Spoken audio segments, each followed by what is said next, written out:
All right, Thursday, March 7th, Healthy Debate Special Edition. We've been doing pretty good with these sit-downs.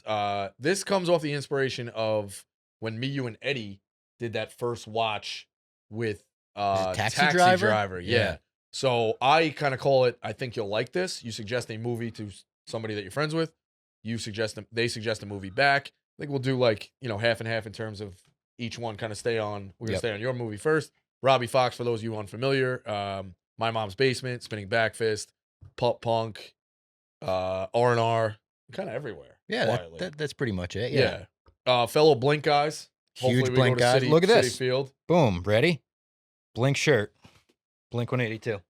Nice. Under my, Barstool St. Patty's Day merch. Yeah. Hopefully we go to Citi Field. Yeah. This year. I think that'll be good. I think they're at Jones Beach as well too.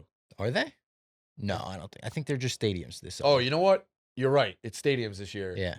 Hootie and the Blowfish is at. I was talking to Glenn. Ooh, I'd be in on that too. Really? Yeah, I saw Hootie at MSG a few years ago. I think Hootie's at Citi Field too. No way.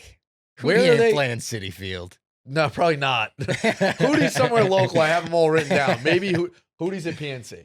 That makes sense. That makes yes. sense. Blink's at Citi Field. What? Blink's at Citi Field. Blink's at Citi Field. Hootie's at PNC. I'm getting Yes. my things mixed up, but we'll be in touch for sure. It's a big summer for those. Citi Field concerts, to be honest. Foo Fighters, Blink, and Green Day. They should have more. I agree, yeah. Like the Mets go on road trips, so you should have more. Also, MetLife kind of fucked up not putting a roof up. You would have Big time. March Madness once every 4 years, concerts left and right. If it really becomes cold in playoff games, they could close the roof. There's a million different things that they could do at MetLife, but that's a whole other topic. So anyway, this is cool. We're going to call this, I think you'll like this. You suggested to me a movie by the name of Warrior. 2011? I think that's right. Yeah, Tom Hardy movie. Okay, yeah. So I didn't really know Tom Hardy. He looks way different when I Googled him to what he is in this movie. I imagine he bulked up. Well, he was bulking up already to play Bane in The Dark Knight Rises. So this Dark Knight Rises came out a year after Warrior did. He played Bane? Yeah, dude. You don't remember that? Couldn't tell by his face. No, he's Well, got yeah, a they mask blocked on him and off. shit. Yeah. Okay. So he's bulking up to be, Yeah. fucking Bane. And this MMA movie comes along where he can play an MMA fighter. It kind of like worked out perfectly. Right. So without giving anything away, there's obviously spoilers there. Well, I also suggested to Robbie, it's closing in on the 26th anniversary, but I did it for the 25th. I've been bugging him for a year. Like, watch this. We'll do something. Can't Hardly Wait. Yes. One of my favorite teen movies of all time. So two various different movies here, and interested to see which way it goes. Different really movies, but I understand like the recommendation. Like watching it, I was like, oh, I get why you said I would. And then like I think this. you could just become like, we're friendly, but I think you can become friends with somebody off of that. Totally. As well. You know what I mean? Like, all right, if I like that, hey, give me another one. Like you become, if you're on a plane, you just send screenshots of what you have. Like send me that. Yeah. So Robbie can become the movie guy or albums. There's a million different things you can do with that. So anyway, all right. So for the synopsis on this one, it is a down on his luck guy to a degree. Yep.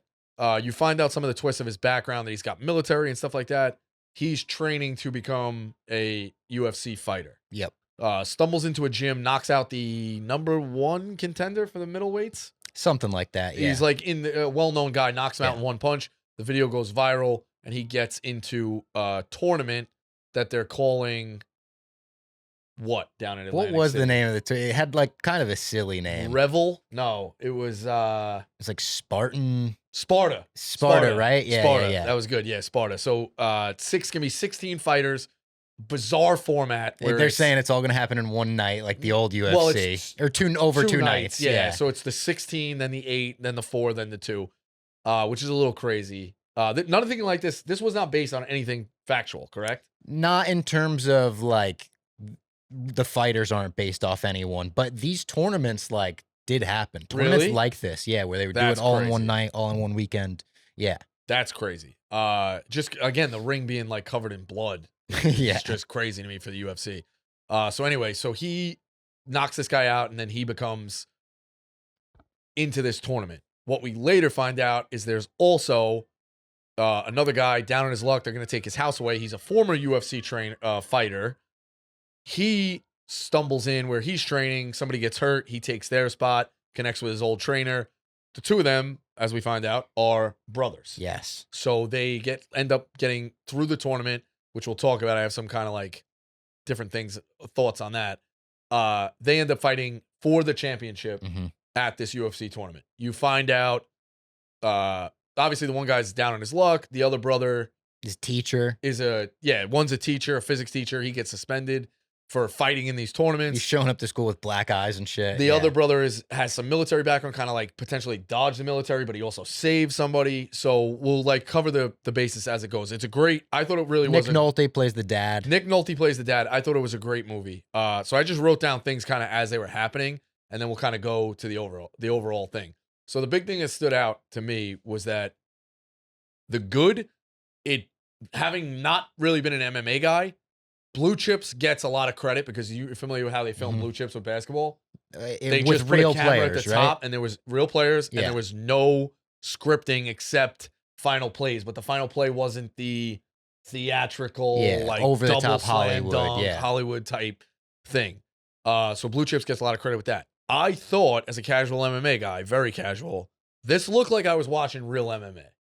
Yeah, there's definitely And the some style over of the the top way it was moments. done, yeah. But they did a good job for the most part. I would say they Rocky-fied it a little bit, where you got to make it over the top.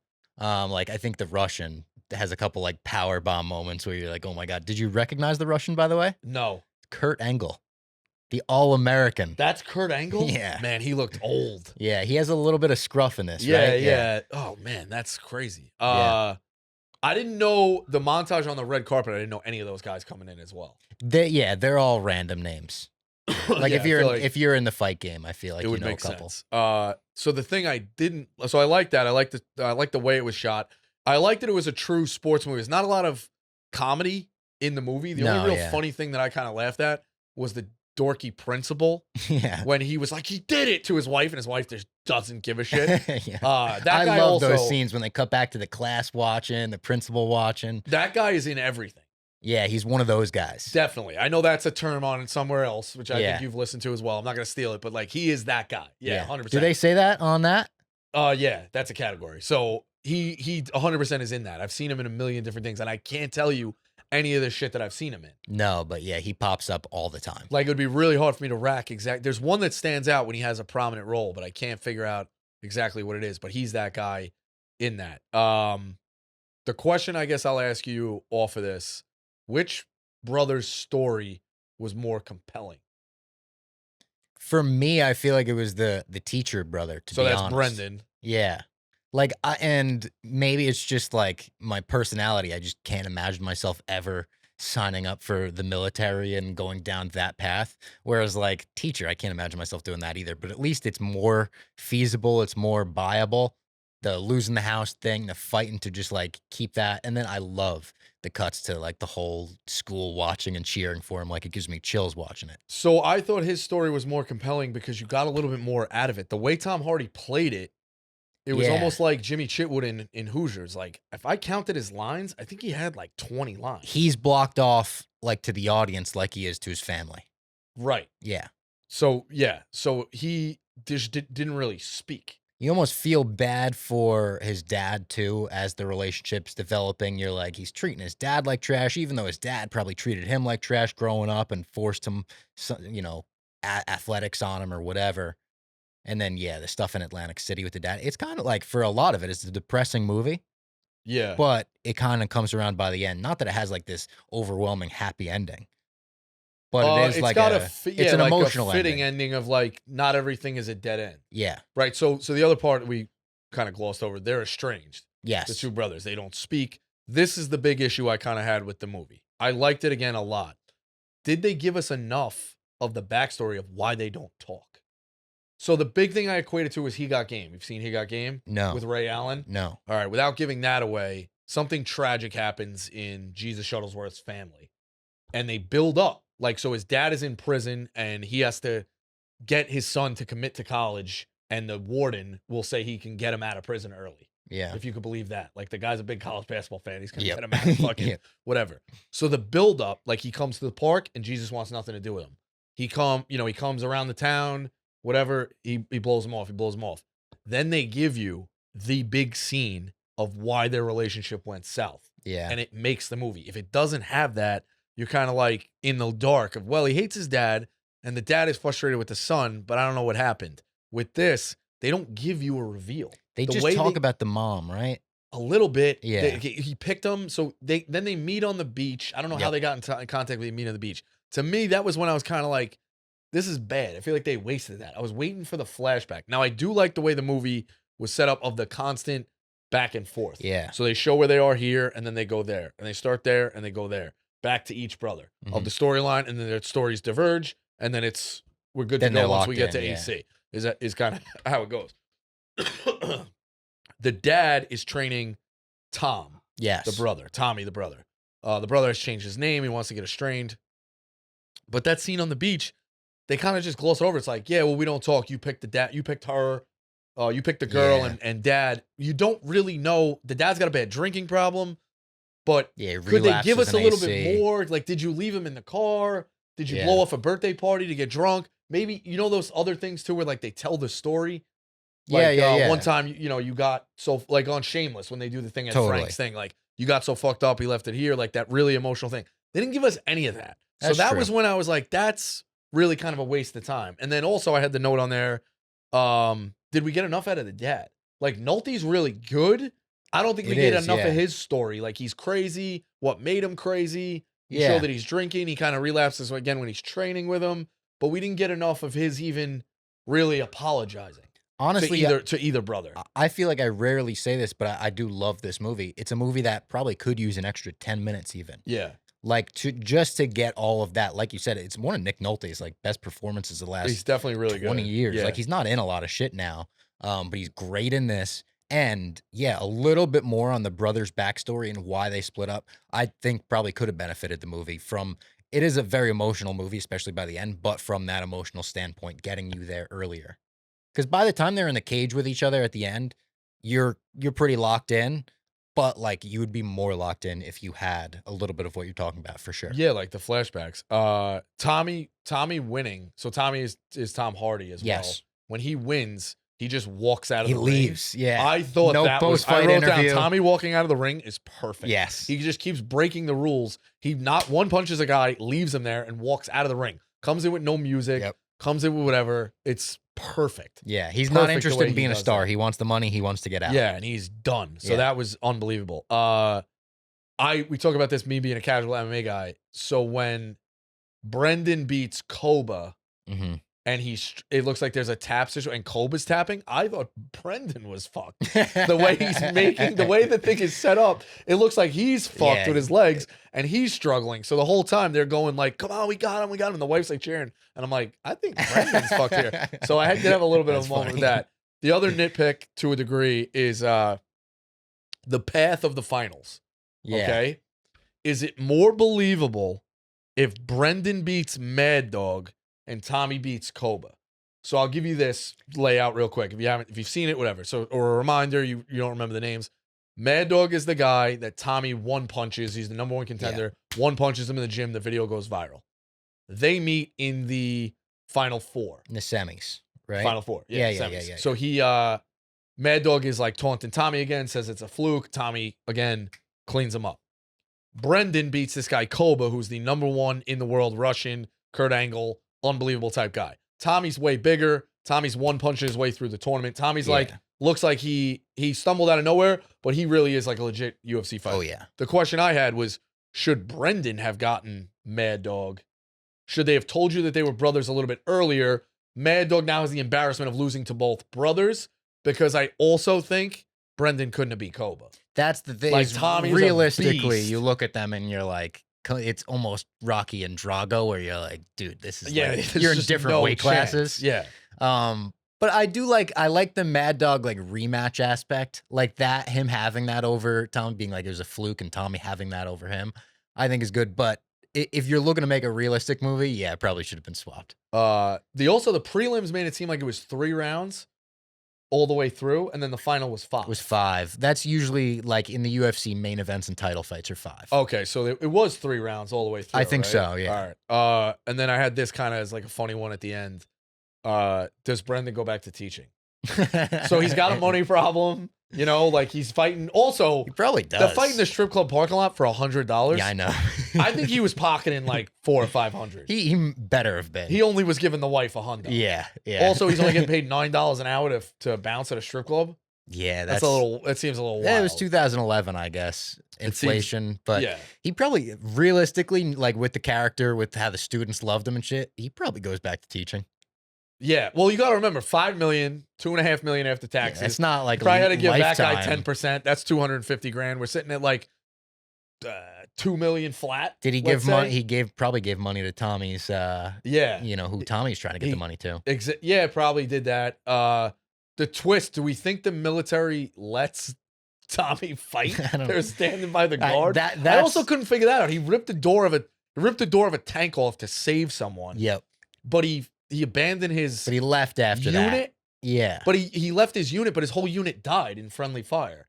And then also the widow of the person he's with rats him out to the news. That was kind of a little confusing. It feels like that news that's segment quick. got a little quick. It's quick and She also was like, she loved him. and it's a movie I love, but that part of it, like, you gotta just not think about it too much. You know, it's one of those where it's like, even them watching, like, it's such a great visual of the military showing up and letting the fight happen. Realistically, like, that probably ain't happening. They're chance. probably not letting him fight at all. Also, like, if he's disgraced, the Corps coming back, all Yeah. the Marines coming back, like, They're I feel like cheering some for guys him. may have been, once they see the thing, like, oh, this guy dodged, like, it was a little bizarre. The announcer lost a little bit for me, too. The guy who, Brian Callen. yeah, Yeah, he's like a famous podcaster now, and he's yeah. also Eddie from The Hangover. He's also the guy in Old School Yeah, that goes, love is a motherfucker. Yeah, Like, yeah. he's a great middle of the road guy. I didn't love him as a announcer. well, he's trying to be Joe Rogan so much because he's actually friends with Joe Rogan. Okay. So I think in his mind, every like line, he's like, "How would Joe Rogan say this?" All And right, he's I just got trying it. to be Joe. Yeah, he did seem like he was putting on a little bit. But yeah, to wrap it up, overall, I thought it was like awesome. Good sports I movie, really right? did a true sports movie. Not a lot of comedy. A good story. A fitting end of like it ends. There's no like Tommy got charged or whatever. It just kind of leaves it to whatever. You know what I mean? There's no real happiness with Them the walking dad. to the back is a great visual together after all 100%. that. The dad is still like out of both of their lives. You know. Even the way the fight ends is great, where he's like basically telling Tommy, like, "Bro, you have to fucking finish this fight. It's okay. Like, it's okay to lose here." Yeah, he didn't want to punch. Yeah, it was Yeah. a little wild when he kept being like, you know, I don't want to do this. I don't want to do this. Yeah, it's your brother. Yeah, and then he pops his shoulder and he hits the other shoulder. So yeah, it was really good. I enjoyed it. I did. I think I'm glad. 3.25 out of 4 stars. I I would appreciate say that it was score, a yeah. true like sports movie. There's no bullshit. If I hated it, I would have said it. I've hated a lot of sports movies. I think the program is like massively overrated. Haven't seen it. It's horrible. It's one Basketball of movie? those, football. People love Football. it. I hate it. But this one was really good. I liked it. It was no real bullshit. I think it wasn't too over the top. Maybe if they did have Rogan, then it's kind of like because the Rocky thing when they had Kellerman, it's kind of like all right, like Yeah. we get it. You know what I mean? Yeah. Like a little too much. So I did think this was Creed good. takes a little bit from this, I think. Not that they like ripped it off, but the knocking someone out in the gym, that footage Yep. blowing up, and then a rematch happening later on. Like, I thought that was like, ooh, maybe But they got a little it was fitting though influence. because it was very 2011. Something goes Yep. viral and it's like you're a star. you And know? even that time, like, not that MMA was new at that time by any means, but like the UFC did have more of like this edge about it where it was more of like, oh, did you hear about this fighting thing? Like this cage fighting. So I feel like it fits the time very well. Yeah. All right. On to mine. Can't hardly wait. Where wait. did you stand with this one? So 1998, 26, closing in on June 12th, 1998, 25th anniversary just passed by. Yeah, we're in 2024? Yeah. Yeah, so 25th anniversary just passed by.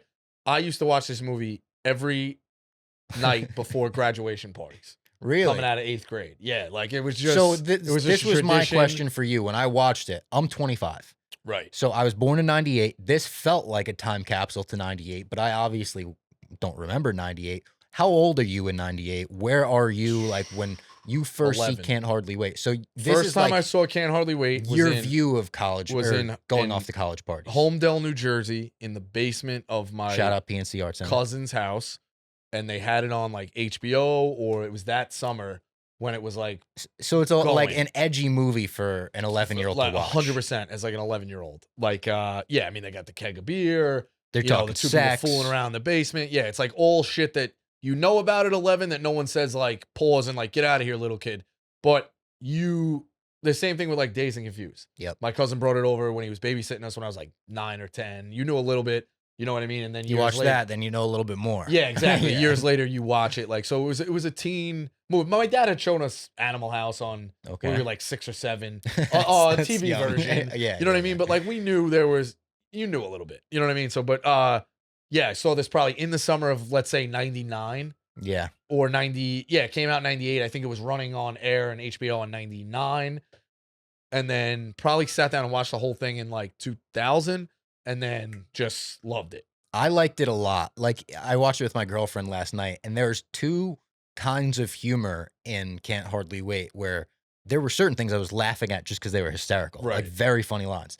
And then there's things that you laugh at because you're like, oh my God, I can't believe they were saying that. Or like making Seth Green's whole character, basically. Seth Green You laugh at as like the you're like, stereotypical holy white shit. thinks he's black guy. He's doing a black voice the whole movie. I think that's an all-time Halloween costume. I've looked up the yellow Totally, goggles, with the goggles, but the the jacket. spike You need to hair. nail the jacket, Yeah. and the jacket's a little hard. But yeah, so that was the question. I made it my niche on the Dozen one-on-one tournament. Oh, you did? And the question was, what college does Kenny? Oh God, what's his name in it? Kenny. I'm bad with I should have names. known it off the top of my head. Kenny. Oh fuck. This is bad if it was your It name. is bad. Kenny It is- Fisher. Kenny Fisher. Kenny Fisher. What was the college he was going to? And Was I it Dartmouth? no. I played They it mentioned Dartmouth at some point. off. UCLA. 92% That's right. of Yeah, girls yeah, are yeah, sexually yeah. active. I got to get to UCLA. And I said it just like that on the Dozen, and Jeff was like, "You're a fucking." Even Brandon was laughing. Dude, his one line in the bathroom. Well, hold on. Save that real quick. Yeah. The cards. I do think that's a great one when they do the Oh, photo yearbook cards. And Do they tell you a remember little bit what about Kenny everyone. Fisher's activities at school were? No. JV basketball, one game. One game. Yeah, It's yeah, yeah. fucking awesome. Yeah. It's just so fucking perfect. Yeah. It's like he was probably hanging out with like the black kids, thought he was good. Yeah. Like he went in for one game, probably got embarrassed. And like, they I'm outta also, here. it's easy when they show you Jennifer Love Hewitt. It's like junior prom queen, senior prom queen. Like they give you, Yeah. and you know everything you need to know about Yeah. her right away. So what was the line he had? Bro, his line in the bathroom when he's like, why he's got to be such a raging bitch all the time. It's Cracked me He's up. so over the top. Or the way he went when he has his 10 girls, like his 10 dimes that have a shot with him. Yes. He like first girl walks past him, he's like, Denise, what's going on? He's like, I guess that's 9 girls. It just Like keeps his walking. whole character. I could call my buddy right now on the spot and be like, hey, you allergic? And to dancing? And she's like, I'm allergic. Yeah. The girl wants nothing to do with them. And then Kenny Fisher's so over the top, it's perfect. And then he ends up The over the topness is what makes the movie too. 100%. The letter 100%. getting back into the party on someone's shoe on their high Yep. heel and then rolling on the keg and then getting into the popcorn bowl. I mean, the 3 nerds, like the one scene, the introduction with the nerds, where they're like, I'm Grand Moff Tarkin, you're Boba Fett. He's like, why does he get to be Boba Fett? Yeah, He's like, that all right, is you get to be more- Boba Fett. yeah. They take away, and then it's like, all right, you're both kiss dolls. I was like, all right, the whole movie was worth watching for that 30-second exchange, because that was like me and my friends It's growing up. perfect. So, And then later on, when he gets to sing like Guns N' Roses, I'm like, all right, this kid's me. yeah, that's another T-shirt that I wanted forever, and they have had made available on like different was it, websites Burger? and stuff. Love Burger. Love Burger, yeah. Love Burger. They also have Phase on Love in the background of that. Yep. The guy who Great played soundtrack. Inside too. Schwartz on a random TV show is what I know him from, and he's also in Franklin and Bash.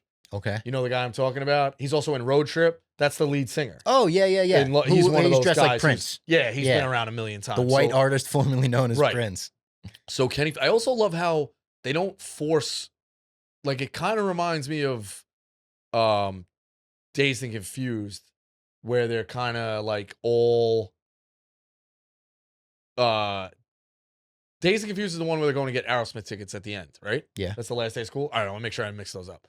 I mix that up with Fast Times sometimes. I think so. Where they're all in those crowds and they all kind of get along, but it's like casual pass-bys to a Yes, degree. it's not So in like this one, in Can't Hardly everyone Wait, is. Yeah. Mike Dexter and Kenny Fisher have no business like ever speaking to each other. You know their only interaction in the movie? Yeah. they bump into each other. Well, just once, And then Dexter kind of like They flexes do that, down, yeah. which is like perfect. And Kenny Yeah. like kind of runs away. That's perfect. Like I didn't need a scene of those two like Yeah. being together. You know what I mean? So the nerds, we'll kind of go through all of it to tie up Kenny Fisher. He ends up hooking up with the girl Denise. And that's great too, because you get that they're an oddball pair.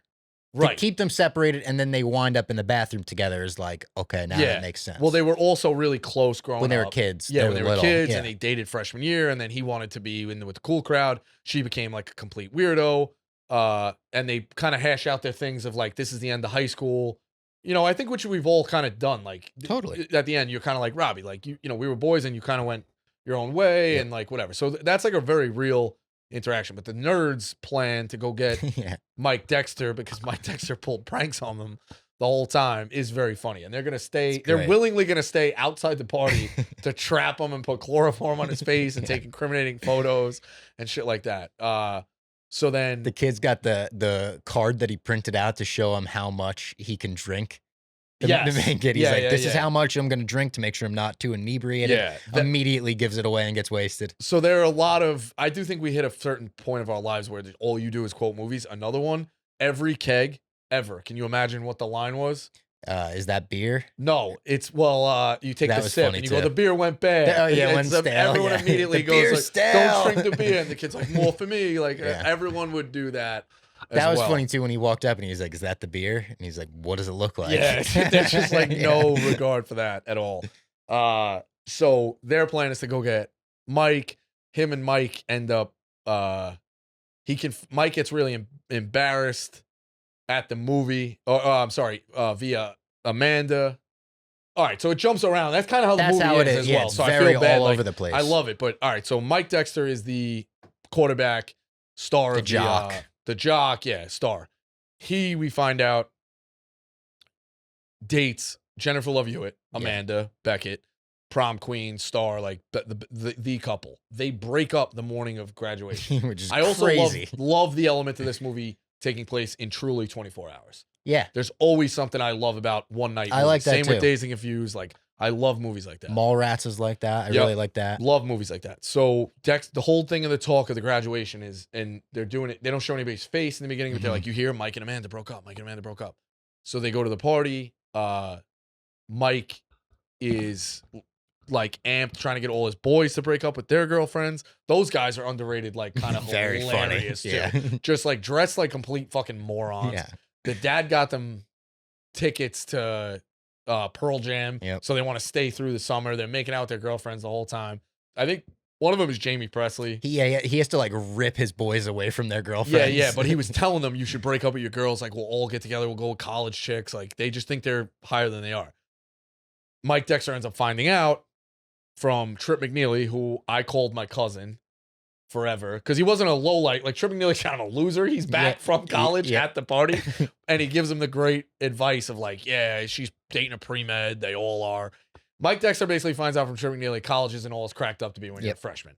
So he says, get back with Amanda. He goes back into the party and embarrasses himself. Yeah. Right? And then the nerd, whose name is escaping me, the nerd sees this as Mike is vulnerable. Mhm. He's confessing over the piano, and then they break up the party and they run him out to the end, to the back, and he takes all the incriminating photos and ends up getting back at Mike Dexter.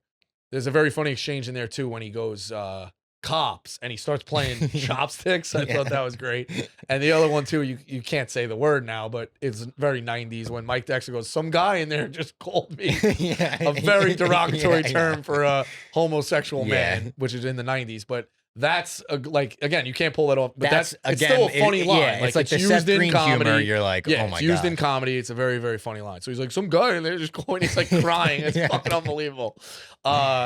Amanda is the hit of the party and abuses Mike when Mike tries to get back at her publicly. So the other part, also her cousin tries to make out with her. The cousin tries to make out with her. Yeah. So there's a hallway. She was having a hell of a night. There's a hallway scene that's very funny when the guy's like, "God damn, you're a hottie!" Like, just like, and then the other guy says, "At the sock hop, I had a huge boner." Like, just completely insane shit in the hallway when she goes. So 90s. And then she comes into the final, the guy, Preston. Who's the whole movie trying Preston to confess his love. Preston Myers or Preston Murphy? Preston Myers. I haven't watched it think fully you're in a right, while. Yeah. I think it's Preston Myers. Yeah, Preston Myers. He is in love with Jennifer Love Mandy. Hewitt, Amanda, for the whole 4 years. We see the flashback on she transfers into school a month in. He was supposed to show her around the school. Mike steps up and volunteers. They end up dating. He never got his shot. He writes this love letter.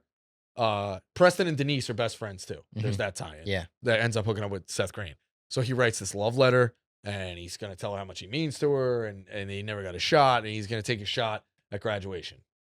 The letter gets passed around. He does end up talking to her. Yeah. At the end, and this is off of those scenes of the breakup, and she abuses him as well. Yeah. She's like, "What do you think I'm gonna do? Strip my clothes off?" So, but he really is a good guy. Yeah. And wants to get with her. So the letter gets lost, and there's kind of like a funny trail of Melissa Joan Hart's on her shoe. It goes back to here, and the letter turns up in front of It's like in the popcorn bowl. back in front the of her. popcorn bowl, and she reads it, and now has to like hunt him down. I think that covers all of the main. And he's often in the phone booth with the angel. Yeah, so he He's gets trying to embarrassed get on the and phone with leaves Barry and goes Manilow. to Dharma of Dharma and Greg, and he's trying to talk to Barry Manilow It's at 2 so a.m. funny. Yeah, like there's a lot of like taking things I remember, I mean, I grew up in the AOL away message thing. Oh, and So like you would look you at said like a lyric. yeah, like the Robbie Fox, and it would be like an emotional lyric, like, oh, he broke up with somebody or Yeah. whatever, or you would just announce your plans, like going to a keg at Silver Lake. Like if your parents ever looked at that, they had you by the balls. We were dumb, but we're not as dumb as everybody now with the Yeah. Snapchat and shit like that. But anyway, so I think that covers all of the main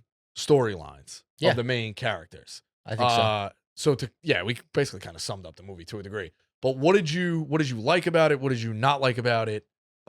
In terms of the kind of the ending as well. So Amanda and Preston she meets him at the train. He's Yep. got this big internship, which is kind of crazy right out of high school. He's got like a thing the next day. He's going up to Boston. I was here right out of high school, you know? What? I was here right out of high school. Okay. It happens. The day after high school, No, though? not the day after. Exactly. You're taking a train to whatever. yeah. So she meets up in the train station. That song, by the way, Great soundtrack. That's one of the things I like the most about that the movie. song to be was honest. used as a wedding song. Oh, and really? it's at one of my friends' weddings, and it's unbelievable. The whole soundtrack is they used like 3 Smash Mouth songs, which made me laugh. There's a couple Smash Mouth "Damn It's" used in it. Damn which it, is when they great. break up the cops. So That's why good, that's my too, favorite yeah. Blink-182 song. And not seeing Blink-182, I was surprised that they end with that song. They close with it, yeah. Is that their most famous song to a degree? No, I think all the small things and probably "I Miss You" were even bigger at this point. But I also feel like Blink's one of those people who were kind of like to the pop 40 like hits. and yeah, they- like Blink. I don't think anyone in Blink likes all the small things. right. That's the thing.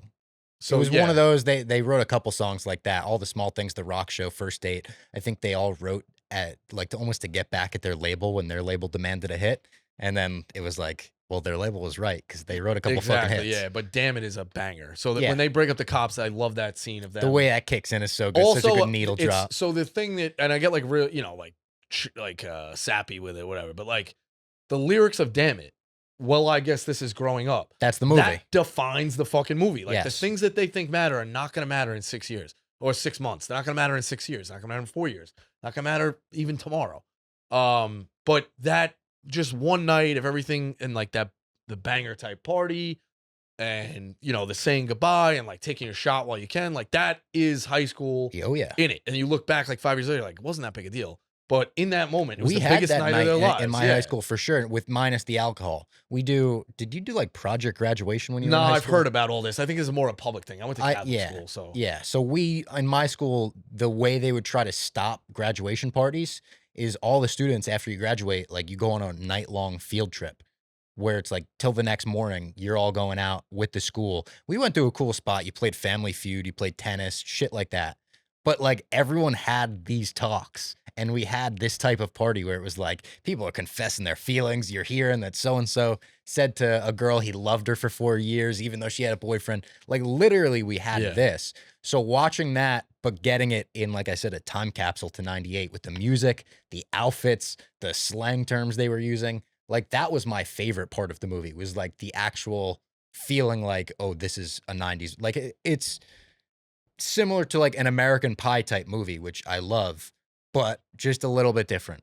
Its own offshoot of that. Goes on all the tropes that you know from teen coming of age movies, but put their own spin on all of them. Like the story itself isn't like the strong suit. I feel like it's more the vibe of the movie is the strong suit. Just moving from different things, like an Yes. assembly Like you said, cast. the way that it's not like a super linear story with this is your main character, these are his friends, these are her friends. It's like a bunch of different offshoots and getting those little side scenes of like them going like that to each other in the hallway and shit. That was all my favorite shit in the movie. Yeah, or even like and a lot of the characters, if you read the credits, there's one random names. The girl whose party it was. The girl whose party it was. Jason Segel is watermelon shirt guy. Yes. I think. There's a few scenes that the they girl cut. who wants to have sex, like shit like that. Yeah. It's very fitting. But even that girl, when she keeps popping up, like, is there poo? And she's checking the shoes. It's was just funny, a chaotic type of party. But the fire that gets started and she just like puts out the fire immediately. She's like, put the fuck on the curtain. But it's one of those movies I jump in like all the time. I'm like, all right, this scene's coming up. Like, I gotta watch the ending. That's the other thing. It moves. Like it was. I think it's hour 41-minute movie. Oh, and it's perfect. They would crank that out in theaters felt like all it was the time. 80 minutes. It was like by the time you blink, it's over. Yes, I love it. And again, like the other thing too with Project Graduation, I was thinking about while you're saying it. Like, that deterred you for one night, but then we had like 2 months of graduation. That's the thing is 2 months. 4th of July, parties. Crazy 4th of July parties. Yeah. Like, well, just that high school summer. Yeah. Every night you were going out to a different party. You were going Friday, Saturday. One girl had one on a Sunday. Like it was that was awesome. And you had money in your pocket from graduation money. And I remember it was one of those things like people are starting to get fake IDs. It was usually the girls whose dad couldn't say no. I remember watch the interaction. She's like, "Daddy, like, you think we could get some beers?" She's like, the guy's like, "All right, just be responsible." Like it was fucking wild. You know what I mean? And you're kind of in over your head at like 18 a little bit, 19. Like you knew what you were, or 18, I should say. You knew 17, 18. You knew what you were doing. Like you'd handle yourself, but you were still like immature. And that's what a lot of this was too. You know what I mean? So, I went to I didn't go to any parties in high school because I was very like, I don't want to drink. I want to be straight laced. And it was funny. People in my high school thought I was a stoner. I was not.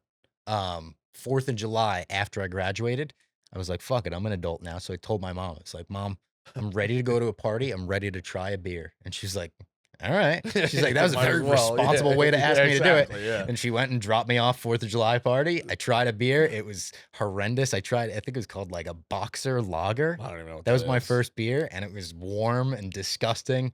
And I think that actually deterred me because I don't really drink beer now. Yeah. The ending I'll always love when it's like Amanda stayed with Preston. Yeah. He caught the train 9 hours later. She wrote to him every day.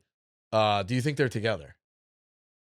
I'd like to think so. The romantic in me would like to think so. I mean, probably not. They're high school kids. Different colleges. That's a killer. But I think it's different one of colleges those before we have instant communication. Yeah. Like they have AOL, but like. Well, that's the other thing too that works in this. If it's cell phones, this movie's dead. Yeah. Oh, but that goes for so many 90s movies. Agreed. Too. Yeah. Home Alone as well. Home like, Alone. Yeah. Everything. So, I think they had like a year and a half.